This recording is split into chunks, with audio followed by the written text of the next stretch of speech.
Hey, what's going on? This is Rad, and another episode of SOFREP Radio coming your way. This is a special episode.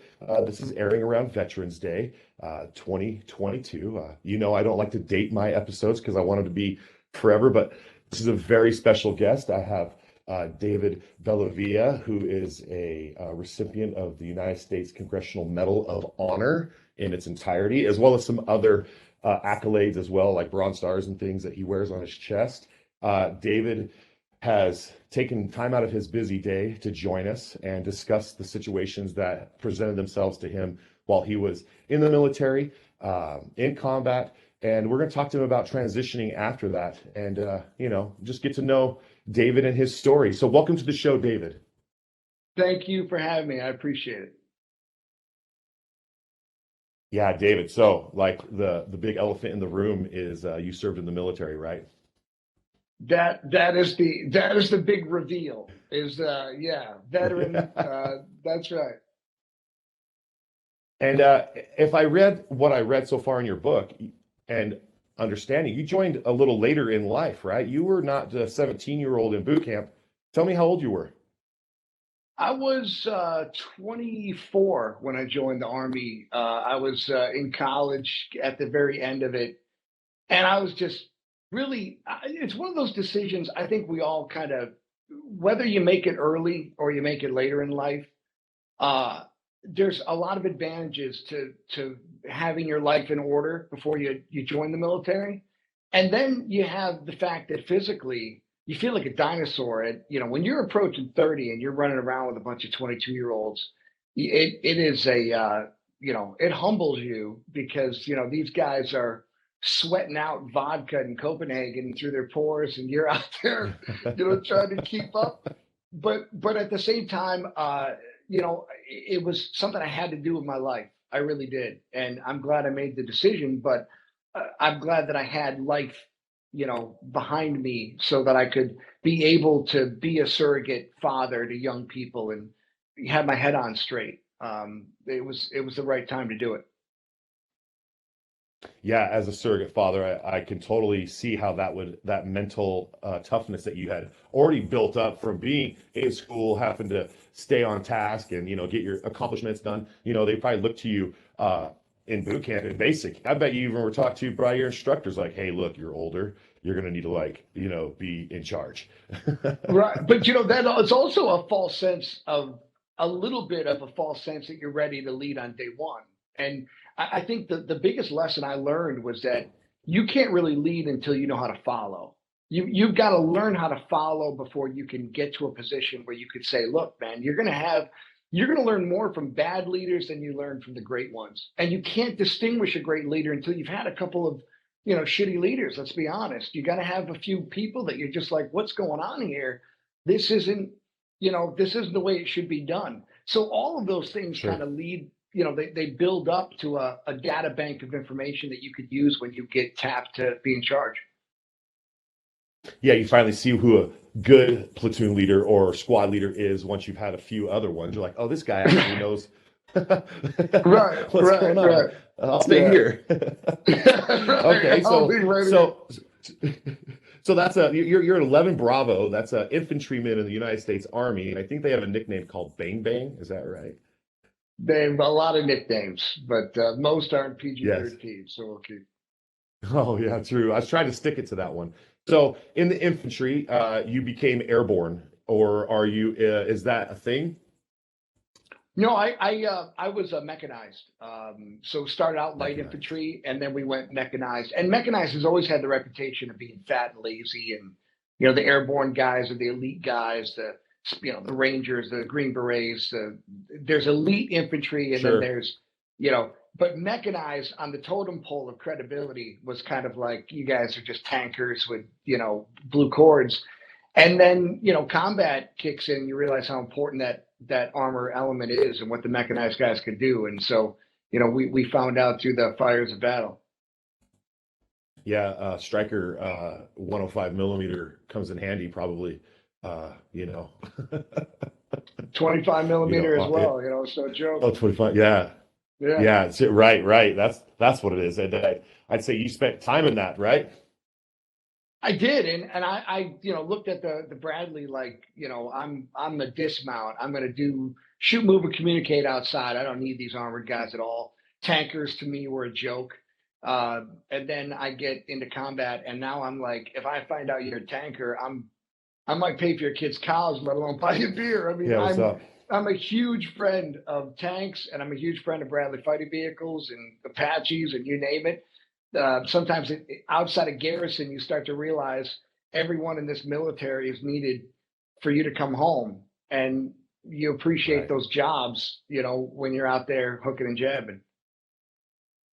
Yeah, which you've done. You went to Kosovo, all right, right? You deployed over to Kosovo. And what happened with you over in that little bit of the world for a minute?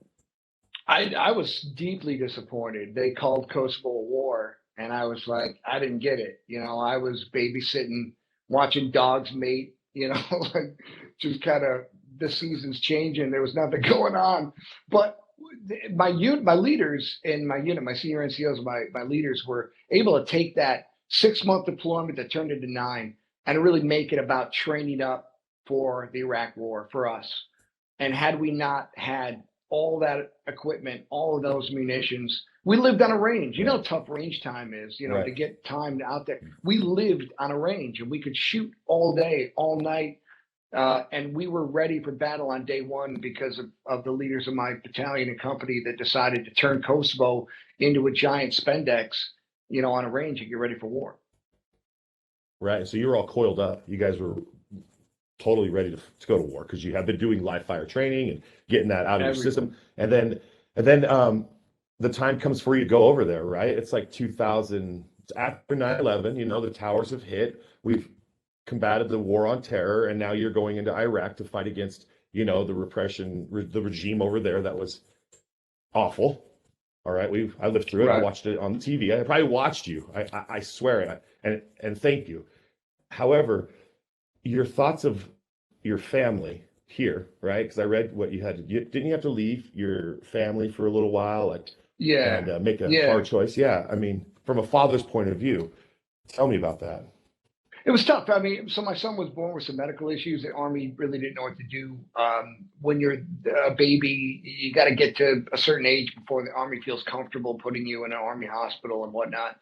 So I was, on a compassionate reassignment. That turned into basically a choice after 9/11 hit while I was on that compassionate reassignment. Go on an all others tour, which means that you're away from your family for 3 years, or get out of the Army. And the towers hit. I wanted to fight, and Afghanistan was Yeah, the good war. It was the war to avenge 9/11. I didn't know anything about Iraq. It wasn't on the horizon. It turned out that that was our fight. But yeah, 3 years away from family is enough to focus you. You obviously miss home, but you're here to do a job. Get those guys ready so that as much as I love my little boy, I had 11 guys that were little boys to a mom and dad somewhere at home. And my commitment, my job was to make sure that they came home to their parents. 100%. I figured you'd say that. That's why I was like, let me ask this. And your wife, right? You stayed married that whole time. Is that my understanding? Is someone was there to I, take I care ended of up, your well, son at home? I ended up Tell getting me. divorced Yeah. after the war, and that's the reason why this book was important to me. I wrote a book in 2007, and honestly, it became a part of this almost war pornography genre where what I was trying to do with House to House was write a book about what combat's really like. This Victorian sense of combat was just so unrealistic. We're not Starship Troopers. These are young people doing crazy things. And then it was like, well, let's do a follow up. Let's do a follow up. I have nothing to say. I don't want to be a professional veteran. I don't want to run around but Right. after this whole award, a lot of us are going through divorce. A lot of us are going through, addiction problems and have suicidal ideation and are dealing with all of these issues. So, you know what? Let's put it on the table. You can use the Right. war as an excuse for only so long, but we got to deal with other issues and we got to talk about them like soldiers, like men. We've got to talk about our problems and realize that I made a commitment to these guys in fire that I would say I'm never leaving your side. And yet when I came home, like so many other people, I got distracted. I didn't want to hear someone at 2 a.m. I don't want to deal with your problems. I got my own problems. And I realized that I'm going to be a forever soldier now because of some award. I've got to be accountable. I've got to be an NCO again. I've got to be a forever soldier because my men are going to need that. And you know what? I'm going to need them too. So we need each other. We got to rely on each other. That was really the basis of writing this book. Right. And just to give the title of the book, it's Remember the Ramrods.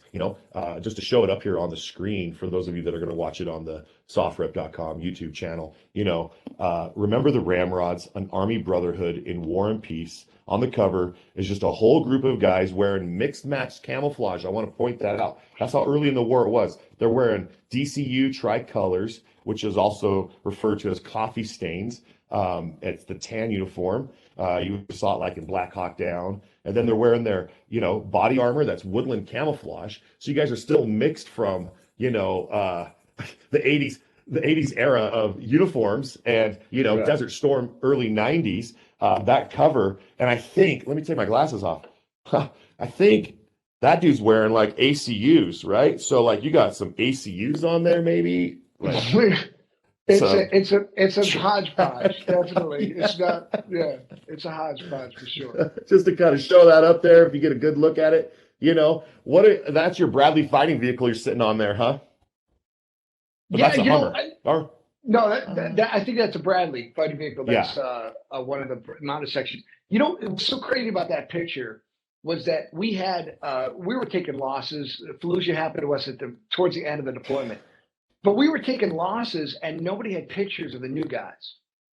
And one of the worst feelings in the world is to go to a memorial service and no one has a photo of the guy to put up there.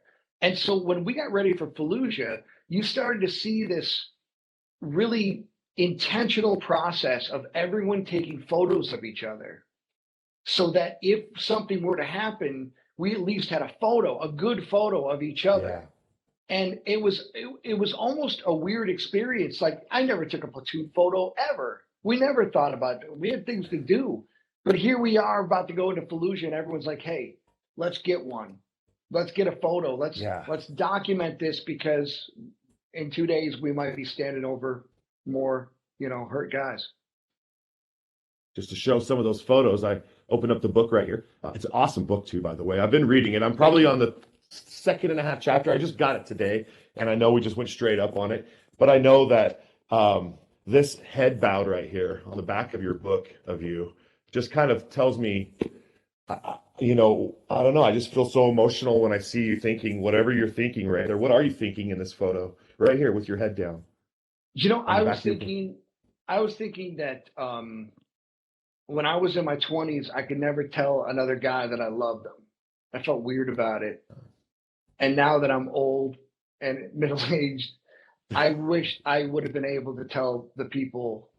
I wish I would have been able to tell my family, my tribe, my unit, how much I care about them. And this award is so weird and it's so uncomfortable and awkward, but it gave me an opportunity to make this about my team, which is what we're trained in the military. It's always about the team. And then they make an individual award. And you're like, wait a minute, don't remember me. The team. Don't talk about the Medal of Honor. Talk about the Ramrods. That's my battalion. That's my team. We did everything together. It's going to be about us, not me.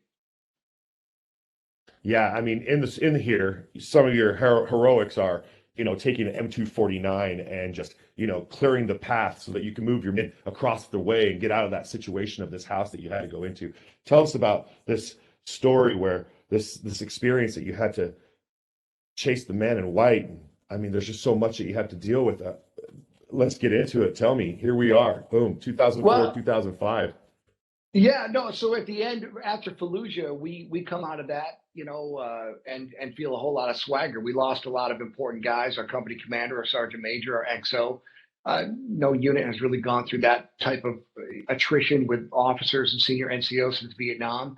We had a tremendous amount of attention because of all the media that was around us, and so we had this swagger to us. And I am in a situation in a town getting ready for the first Iraqi elections in January 2005. And I have a guy like 10 feet in front of me, and it's like the easiest shot of the deployment. And I just missed him. And I thought my weapon wasn't zeroed, my sweat was, I had a million excuses. But at the ultimate, what I was faced with is that it wasn't my skill. It wasn't my determination. I didn't have the ring of Jesus fire around me because I'm an American soldier. I got lucky. I got lucky in Fallujah. I got lucky on all those patrols and all those firefights and all the enemy that we killed. We got lucky that we weren't a casualty. And facing that reality, that no matter how hard you train, no matter what you're fighting for, at the end of the day, the enemy and luck have a vote, absolutely destroyed my self-esteem. It destroyed my swagger. It destroyed my ability to realize that this is just random, that those friends of mine who died and gave their lives, I could have been there. They chose to go instead of me. They lost their lives. I'm here. What am I going to do with this? Am I going to go home and just sulk and self-pity and drink myself to sleep? Or am I going to try to live my life for them, live my life in a way that they would have lived their lives for me if I would have died? Am I going to talk to their mom and dad like they would have talked to mine? Am I going to talk to their kids like they promised to talk to mine? And over the years, I just started putting it away and just, I'll do it eventually. I'll do it eventually. And I never did it. I never fulfilled my promise to myself, to my guys. And I was forced to be in a position where I had to relive the war now for the rest of my life. And I figured if I'm going to live the war the rest of my life, I want to be with the people that got me through it. I want to be in their lives again. They're my family, and I care about them. And so this award allowed me to be a ramrod again, allowed me to be in their lives, and it's a gift. It probably ignited it for them as well, because they're a ramrod, right? It's like there's the team. Okay, so here you go. Here's your medal. Congratulations on what you had to live through to get that. Okay, but now the ramrods, which I'm now talking about, right? I talked to my buddy yesterday. I was like, Ajax, heard of the ramrods? He's like, yeah. I was like, I'm interviewing a dude that got the Medal of Honor from the ramrods. He's like, okay, because he's a very historical. I go to him for a lot of advice. I'm like, what should I say? But Right. to know that the yeah, and I want to give him a shout out because I love you, Ajax. I appreciate all your advice. But with the ramrods being said right now, there you go. All your bros that have made it, that are doing exactly what you're saying, fighting to survive for those that didn't. Okay, continuing Right. forward for their brothers. They look at you like, yeah, we were there. He did that. It's all accounted for. Someone wrote this all down. Someone saw all these actions happen, but you saw so much more. You saw so many other things that never got jotted down, never got probably blotted into their military record for their life to have. But it's all up here, and you're ramrods, and you probably have shoulder to shoulder conversations of trench warfare, if you will, that no one else even understands. I mean, that's very eloquent and beautiful, and I appreciate you saying that because it's so true. These guys, I thought for years and years that I missed the war. I think we all feel when we come home, no one wants to peak in their 20s. No one wants to know that the best years of their life are behind them. Sure. Right? That dude did that when he was 24. The guy lived to be 99, and we talk about Chuck Yeager when he was 24. Chuck Yeager did a whole hell of a lot with his life other than break the sound barrier, but that's what we're focused on, right? And I thought for years I missed war. I missed the adrenaline. I missed, the combat, the experience. What I missed was I missed feeling like I had a purpose. I missed my validation. Mm-hmm. I missed my sense that I'm needed. And so many guys are feeling that when we come home to civilian life. Where do we fit in? What are we good at? And so I didn't miss the war. I missed my relationships with my friends. I missed them. And once I realized that I got to find a purpose, I got to find my meaning here in the civilian world. It's not combat that we miss. It's the experience of I'm needed. Yes. And I have to have that feeling in my life that I have a purpose and I'm needed in the fight. And that's all I want to do in this world is just this is what we need you for. And if we can do that more, we're going to keep more veterans alive. We're going to keep more veterans employed. We're going to keep more veterans with a sense of purpose. And that's ultimately what our goal should be. Right. And to help them to just see that there's success out there by just being themselves and moving forward with, yes, you were in the military. That was a part of who you are, and you can move forward with that war college that you've learned and then apply that to yourself by just still gaining ground and moving forward in your civilian life. Because once you stop gaining ground, yeah. No, but see, but that's so once difficult. you stop. But that's the thing, is that it's not the message, it's the messenger, right? You can put something out that's just black and white, and this is the truth, and it's a true north, and it's never going to do you wrong. Integrity, discipline, all the values that you learn. Where is that message coming from? It can't come from some stranger at the VA. It can't come from some DJ at a radio station. It's got to come from someone in your peer group or your cohort, someone that you respect and someone that you've worked with. And so what we have to get on is that message has to be repeated. What you just said is the essence of life. You're never going to stop learning. You're never going to stop growing. You're going to make mistakes. You're going to fail. And all those things that you did in uniform, you use to make you better, to make you sharper and stronger. Life is no different. And we're going to hit this thing head on, just like we did battle. That's right, because life is just that. It is a battle of just, first you put your oxygen mask on you in the airplane, and then you put it on the one next to you. So as long as you focus on you, and you breathe, and you move forward, then you can help the person next to you. Because if you don't help yourself, you can't do it. How are you going to help them? And you want to help them because you're a good person. And that's how I think 90% of humanity are good people. Basically, everybody is good. I think we all have it in us to realize that we all come from a mother and that we all have the same red blood that beats through our veins. And, if we could just stop, if we could just stop the insanity, that's it. It's a hard war. Part. I know that. It's a hard trained part. Warriors are ready to go fight. Yeah. They're ready to be switched on. It's a hard part. And there's a duplicity of combat. There's this juxtaposition. It's almost schizophrenic where, you could be an honorable soldier and do your job and take the life of someone who is an honorable soldier on their side. And now you think about, all of what's going on and the wake of combat, what happens after the battle stops. It's a lot to decompress. It's a lot to compartmentalize, but at the same time, we've got a generation in Vietnam that went through it. We've got a generation of people in the Gulf War. We've got so many resources of people that have gone through it. This excuse of, we have to show empathy to people that are struggling, and we should never ever shriek from that responsibility of showing empathy. But at the same time, we got to show some tough love.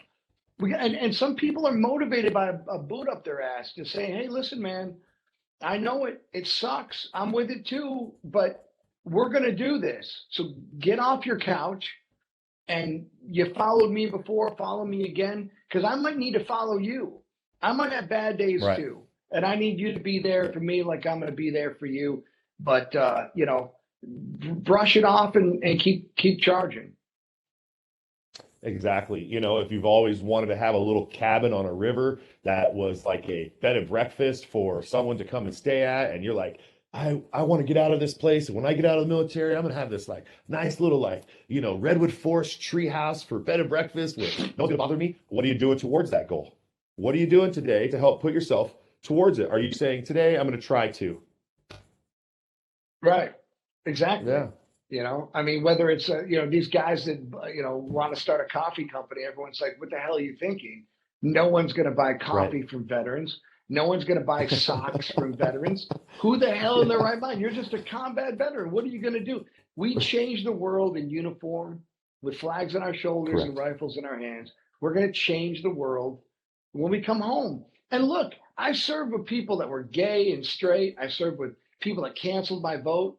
Come this Tuesday, election cycle, they cancel your vote. People that are Red Sox fans and Yankee fans. We disagreed on everything, and yet we worked together. We cared about each other, and we respected each other. Right. That's needed in today's America more than anything else in the world, man. You can have a difference of opinion. It doesn't hurt my feelings. I just want to make sure that you're going to be there when I need you. And more people Exactly. need to ask that of our fellow citizens, to just say, hey, put this stuff in the rear view and let's focus. Right. Exactly. And if we could just unify instead of, come at each other all the time, we might just see, hey, how's it going? Can I come over as a neighbor and borrow a cup of sugar instead of like, who's at my door?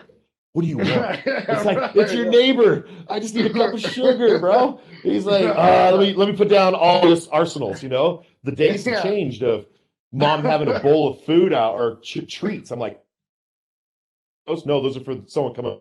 Who? I don't know, a guest, not for you. It's like, but I want to eat those candies. Those are for our guests. But today it's like, knock at the door. You're like picking down the blinds. You're like, who is it? Right. Yeah, times have changed. It has. It has, dude. Some people need to get some snowboarding in their life. That's what it is. You want to get some mental release. Go out in the mountains and live in a snow globe where it's just crystals in your face and you're just what crushing does that do white snow. What does it do for It you? releases me. I'm released. I take my wife.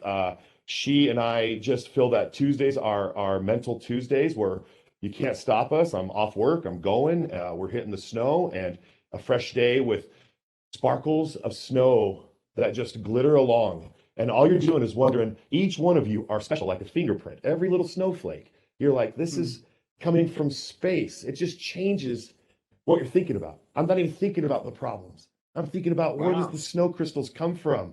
It's like, and then once you learn to carve and snowboard or find passion in it, you'll love it, right? If all you're doing is shoveling snow, I guess make the most of it, okay? But if you can learn to ride it or appreciate it and see all that it has in its beauty and glory, it'll just free your mind. And that's the same thing by going outdoors in the mountains, going for a hike, just releasing that stress, getting some of that fresh air. They say that, being in clean air in the forest, in the jungles where there's not all of the saturated carbon monoxide that we're breathing is better for us.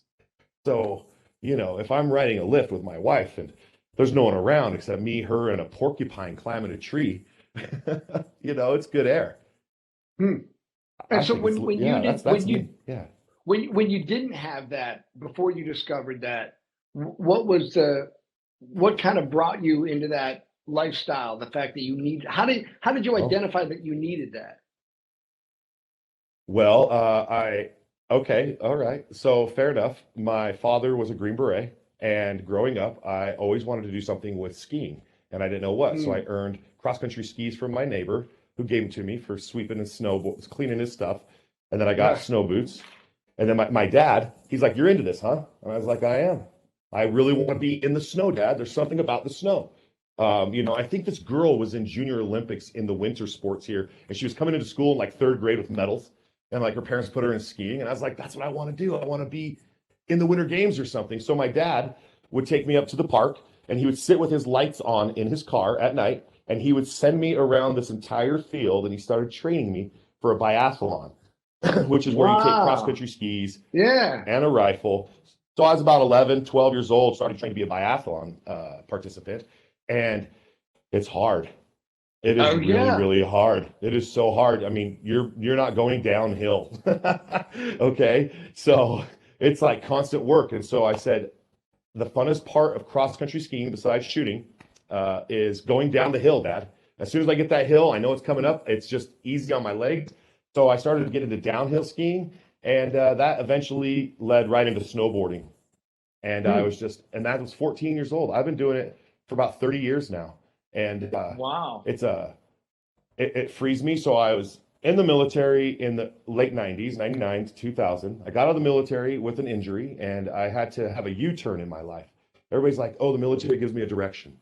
It's a direction to the left." It gave me a U-turn. It said, "Go back, start over, figure yourself out." I took time off of snowboarding because I had an injury, and I didn't want to re-tear my ACL or my meniscus. All right. Wow. So I get married. My wife's like, you promised me that you'd take me snowboarding someday. You said you used to snowboard all the time. I was like, all right, tomorrow. So the next day, whenever that was, I said, let's go. And we started snowboarding all over again. And I had missed it. It was just, I didn't want to tear my injury up again. I didn't want to reestablish limping and having to be on crutches all over again. So that was my, it's an outlet. Snowboarding and being in the mountains is an outlet for me. I love photography, and that whole thing. It's what it is. I take photos and video up there That's and really cool. And put it on YouTube. what's impressive about that is that at an age where most people have no self identity, at that age is when you're kind of give me as much to, find where I'm going to go and what I'm interested in. You have the ability to kind of say, this is it. Like this is Yeah. the one thing that, I'm from Buffalo. We have snow all the time. And there are people that bemoan snow. They hate snow. They're afraid of snow. Snow is the worst thing in the world.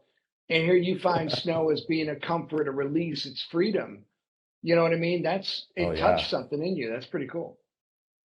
Yeah, I say That's paradise cool. doesn't always have a beach. Yeah. Right. Big hill. Yeah. Yeah. Just give me a cabin next to the lift so I can just walk out and go right to it and wake up to the powder day. That gives me purpose, right? I find purpose Cool. in that. I feel like, and I think if somebody hears us talking like this and finds a purpose in something that they love so much, whether it's an adult baseball league, and they're like, they used to play baseball, but there's adults playing baseball because they didn't go pro. They could have gone pro, but maybe they joined the military. Okay. Right. And they need something to do after that. I'm not even kidding. So, I mean, I think that if we can find some type of social gathering that can keep us kind of connected, like you reconnecting with your ramrods through the smell, through the all the heroics, you guys have all been there. You guys all earned your Pokemon cards together in battle. You guys all got that stuff together, and you did some heroic things with an M249, and your friends can talk about that today because of that. And honestly, I'm here and my kids have a dad because of what they That's did. right. It's one of those things where it's like, your number gets called and you don't know when it's going to happen, but it's going to be your turn one day, your turn the next day. And if I didn't have an embedded reporter that was filming the whole thing, I'm not even sure, the award happens. And it happened, 15 years after the battle, after the Right. war. And Right. so you're just kind of like minding your own business. I was at a point where no one really knew I was a veteran anymore. And I was kind of happy about that. I was earning my keep and making a living, not having to tell Right. people that I served. And then all of a sudden, I remember a guy at work came up to me and said, there's a guy with your name that's getting the Medal of Honor. Did you read that in the paper? And I was like, yeah, I did.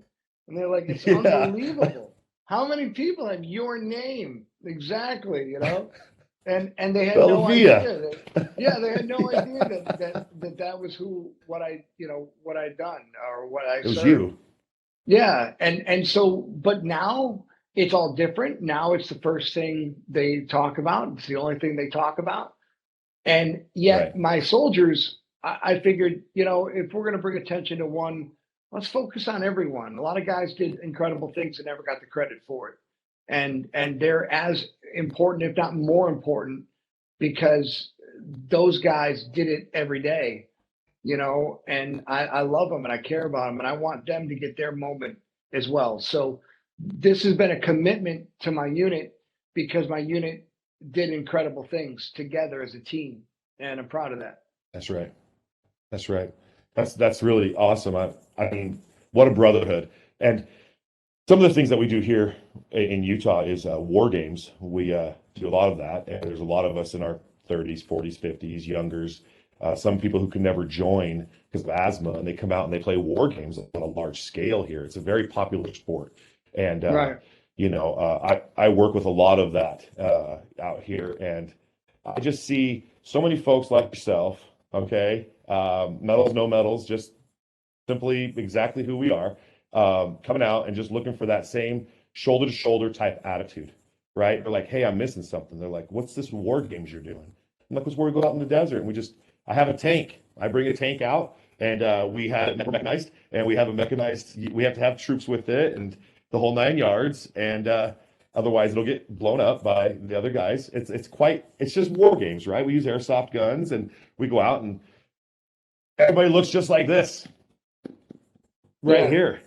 It's just airsoft. It's a whole other thing. So, and what I'm pointing at here is his book, right? And on the cover of it, you have all these guys in all this camo, and they're sitting on top of a tank. Well, we do that out here, and I get veterans and that come out, and active duty guys are like, "Hey, cool! I'm gonna put on this whole Russian kit and just change myself today, and not be this regular everyday guy, and just run an AK."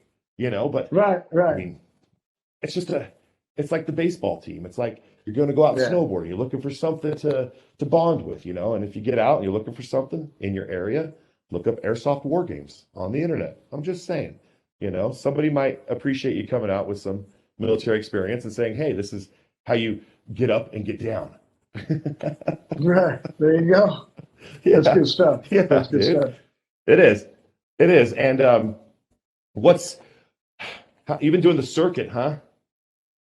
Yeah, you're getting around and talking to a lot of different people about your book. I'm just looking at your book right here, and it says here. Well, go ahead. I'm sorry. It says here, everyone had something to say, and not a single person voted against this award or the citation. Instead, they asked, "Why did this take so long?" I wanted to point that out because we talked about it took 15 years for you to finally be recognized, right, for this award, and this quote here. Talking about why did it take so long?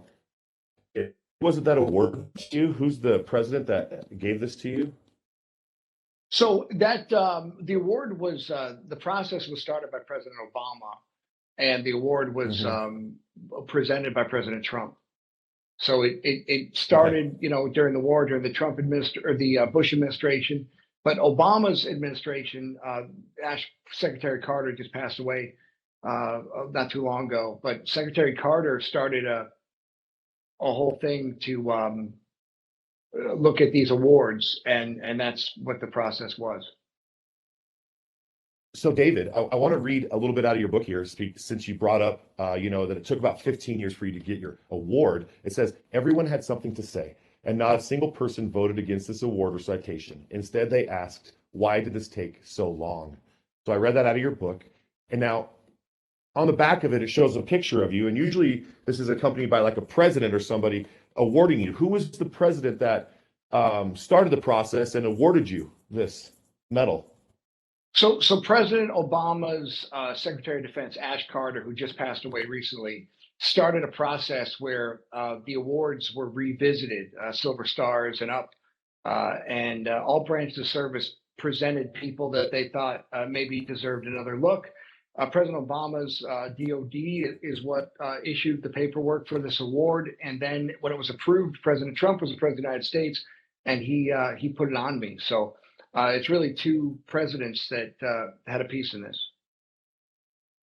And so that's a really honorable thing. I mean, to go to the White House, right? Is that where you got to go? Yeah, it was pretty crazy. I mean, that's a rare. In my life, that's you don't get many presidents calling you on the phone, having you over for dinner. That was pretty weird. Right. Rolling to the White House. What was that like? I have a pass. It's like, here's my backstage pass. I'll tell you, it's not only you're in a room, a building that has so much history, but my guys were like, we had so many years that had passed, but they were still the voices, we were all the same. And so these guys were not, the Medal of Honor is a very stoic, serious ceremony. These guys start hooting and hollering and going nuts, and they're drinking way too much alcohol. And it was just awesome to see them. It reminded me of like Andrew Jackson when he brought all the folks into the White House during his inauguration. They trashed the place. I was like, the Ramrods are going to trash this place. This is going to be like, but they were awesome. They were real. There was there weren't going to be changed because of the president. They weren't going to be changed because of the White House. This is who we are and right. It was fun. It was a cool experience. That's way cool. And I mean, what are you doing? What are you doing now besides being an author? Is this your focus right now? Is just being this spokesperson for the Ramrods? No, well, I mean, it's a job that I'll take for the rest of my life because they're Yeah. worth it, but it's not, it doesn't have a good dental plan, it doesn't have the best benefits. Yeah. But I work as a radio talk show host, and I did that before any of this happened. And in fact, I was doing my radio show when the news broke that I was getting the award, which is one of the weirdest moments ever, when news breaks in and you find out that you're, the only living recipient from the Iraq War. Yeah, it was really strange. But I was that guy before any of this happened, and then it happened, and I was kind of like, well, what do I do now? I mean, am I supposed to go eat shrimp and hang out with, start my reality television career, like my Medal of Honor life on TLC? Like, what do you do? Yeah. You know what I mean? Like, MOH on TLC. Yeah. What am I supposed to do? So I'm just like, I'm just going to do what I've always done, which is I'm a Buffalonian. I love Buffalo. I do, a talk show in Buffalo. We talk about people. This is where I'm from. These are my Doug folks. Flutie. Well, we've evolved, but we're still talking Doug Flutie too. But yeah, okay. I mean, it's fun and it's home and it's fun. It's cool. So Exactly. a lot's changed in my life, but I try to keep as grounded and focused as I can. That's very awesome. And are you working with any type of foundation that you want to talk about? Is there any charitable work out there or anything? Another book coming up? I'm working with tons of charitable foundations, and I'm proud of all of them. We've got, we're doing things for the children of veterans who've fallen, doing things for disabled guys, doing things for, I'm part of this organization to stop, just suicide in general. This is something that it's out of control and it needs to stop, and it's crushing us every day. So there's a million things out there, but the thing we have to facilitate is just communication.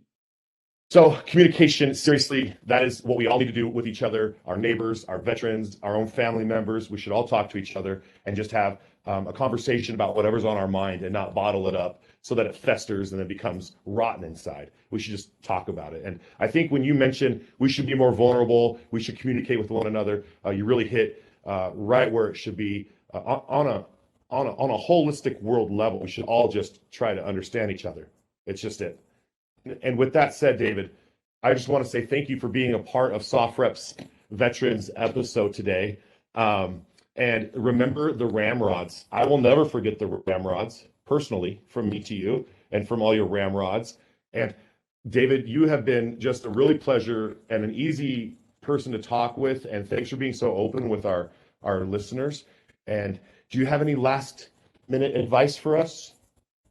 No, I mean, I told you before, and I'll tell you now on the record, I really appreciate the way you conduct yourself, how you do it, your passion, your empathy. There's going to be a million slings and arrows up and down, and people fickle, and they love you, they hate you. It's a rule of 50-50. Half the people love you, half the people want you dead. That's just the way our world is today.